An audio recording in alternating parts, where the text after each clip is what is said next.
Lazy lob and crazy cob are weaving webs to wind me. I'm far more sweet than other meat, but still they cannot find me. Here am I, naughty little fly. You're fat and lazy, you cannot trap me, though you try if your cobwebs are crazy. With that, he turned around and found that last space between the tall two trees had been closed by a web, but luckily not a proper lead.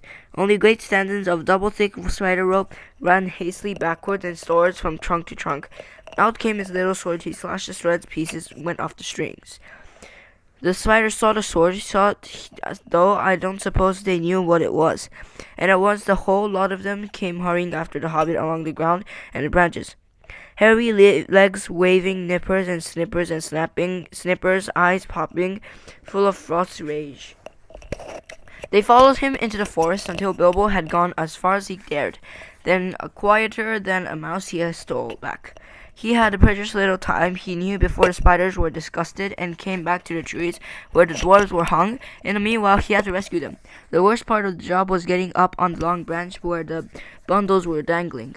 I don't suppose he would have managed it if a spider had not luckily left the rope hanging down with its help, though it stuck to his hand and hurt him.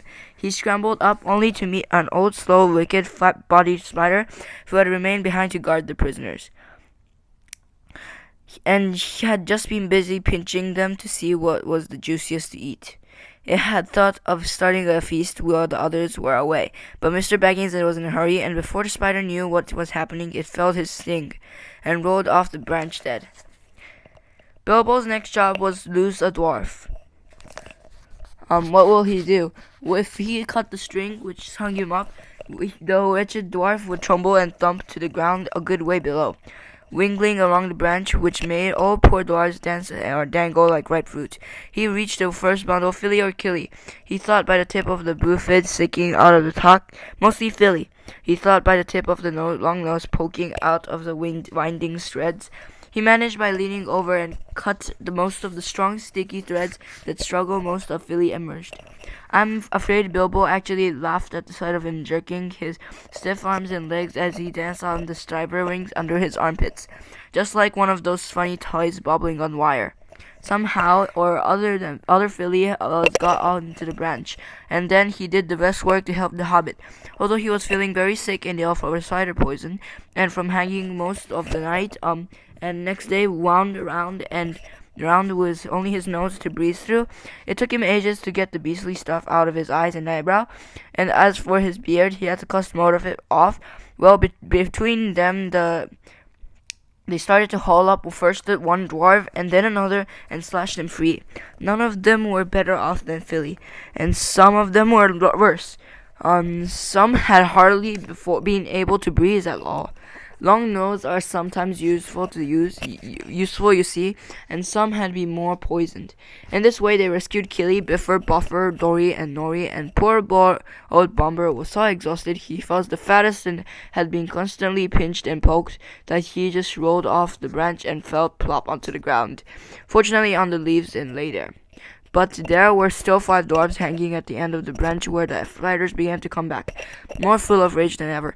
Bilbo immediately went to the end of the branch nearest to the end tree trunk and kept back those that crawled up. He had just taken off his ring when he rescued Philly and forgotten to put it on again.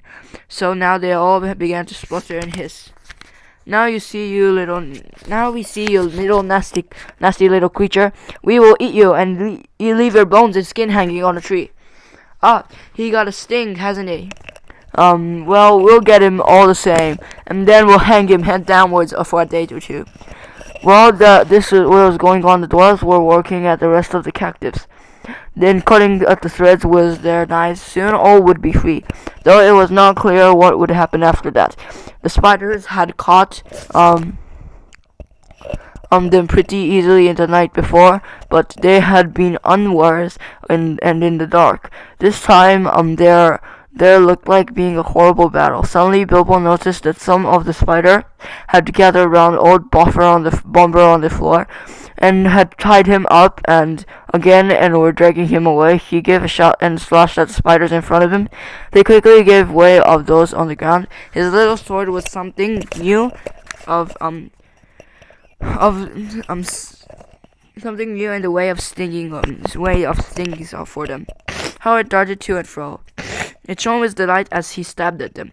Half a half a dozen were killed before the rest drew off, and left Bomber to Bilbo. Come down, he shouted to the dwarves on the branch. Don't stay up there and be netted, for he saw spiders swarming up all the neighboring trees, and crawling along the boughs above the heads of the dwarves. Down the dwarves scrambled or jumped or dropped, 11 all in a heap. Most of them were shaky and little use on their legs.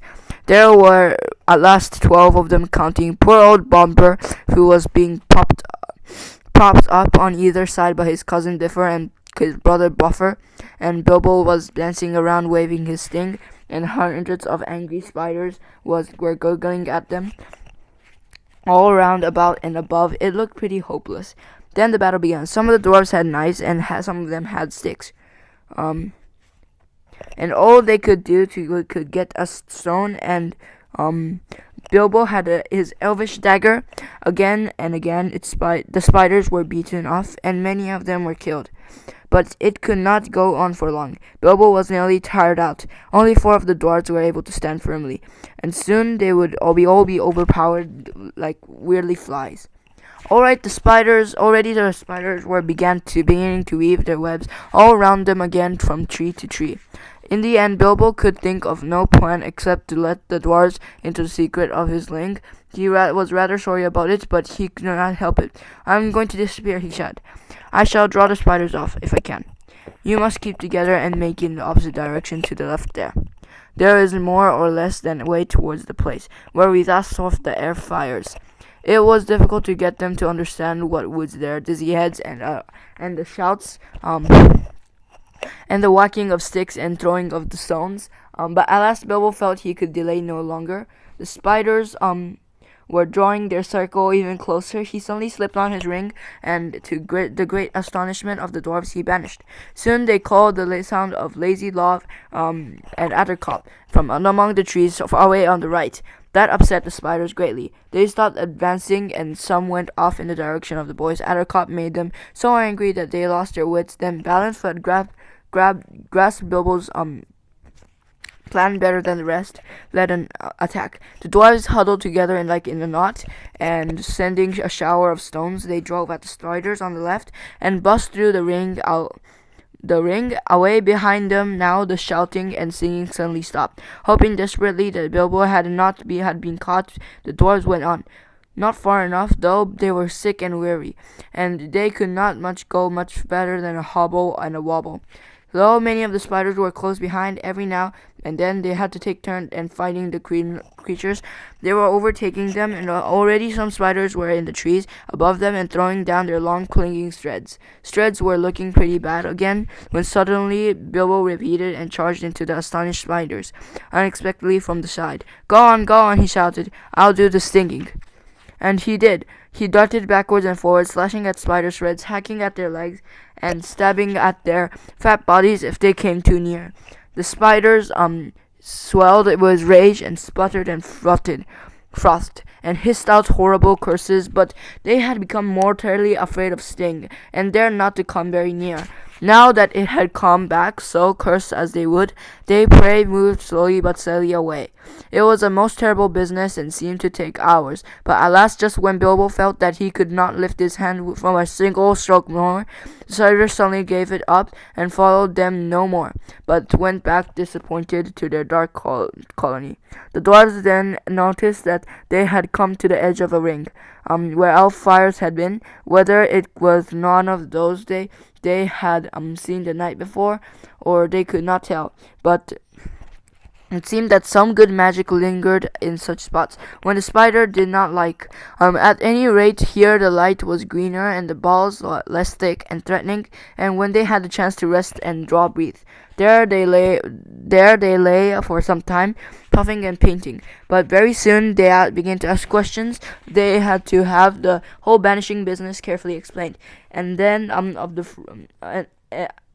the finding of the ring interesting them so much that for a while they forgot their own troubles. Balin in particular insisted on having the goblin story. Riddles of all told over and over again with the ring in its proper place. But after a time the light began to fail. And the other questions were asked. Where were they? And where was their path? Where was there any food? And what was going to do next?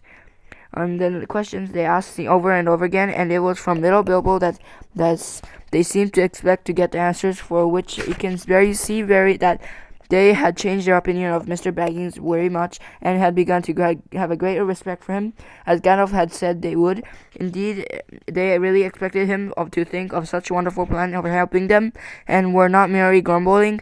And they knew only too well that they would have all been dead if it had not been for the Hobbit. And they thanked them many times. Some offered them, and even got up and bowed right to the ground before him, though they fell over with a effort and could not get on their legs again for some time. Knowing the truth about the banishing did not lessen their opinion of Bilbo at all, for they saw that he had some wits, as well as luck and a magic ring, and all three are very useful possessions. In fact, they praised him so much that Bilbo began to feel there really was something of a bold adventure about himself, after all, though he would have felt a lot bolder still if there had been anything to eat.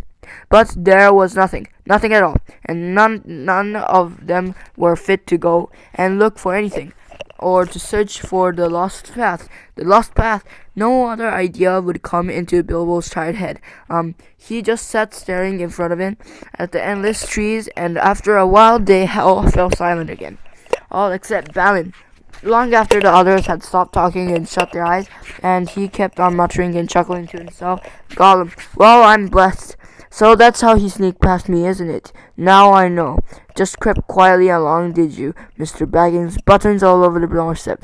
Good old Bilbo, Bo. And then he fell asleep, and there was a complete silence for a long while. All of a sudden, Dwalin opened an eye and looked around them. Where's Dwalin? Yes, it was a terrible shock. Of course, there was only 13 of them. 12 dogs and a hobbit, indeed, was Stroin. They wondered what evil fate has befallen him, magic or dark monsters, and shuddered as they lay lost in the forest.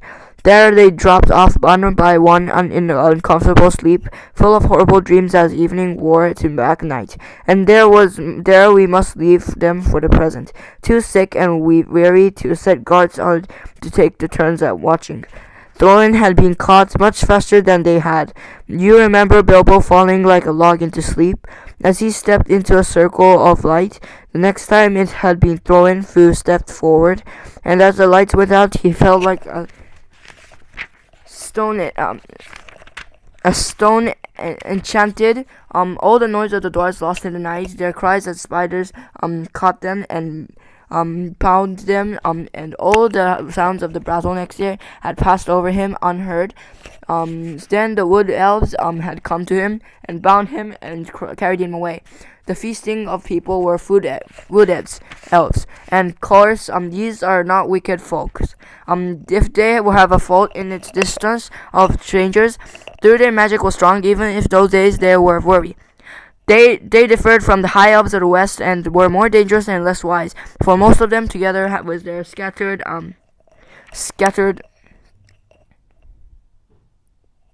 relations in the hill and mountains, were descended from the Asian tribes that never went to Faerie in the west. There the light elves and the deep elves and the sea elves went and lived for ages and grew fairier and wiser and more learned, and invented their magic and then cunning craft into making beautiful and marvelous things before some came back into the wild world. In the wide world of the wood elves lingered in the twilight of the sun and moon, but loved best the stars, and they wandered in the great forest that grew tall in their lands that are now lost. They dwelt most often by the edges of the woods, from which they could escape at times to hunt or to ride and run over and open lands by moonlight or starlight. And after the coming of men, they took even more and more to the gloaming and dusk. Still elves they were and remained, and that is good people. In a great cave some miles within the edge of Mirkwood. On its eastern side there lived at this time the greatest king. Before his huge doors of a stone river ran out of heights of the forest and flowed on and out into marshes at the feet of high wooded lands. This great cave, from which countless similar ones opened out on every side, wound far underground and had many passages and wide halls. But it was lighter and more wholesome than any goblin dwelling, and neither so deep nor so dangerous. In fact, the subjects of the king mostly lived and hunted in the open woods and had houses or huts on the ground in the branches.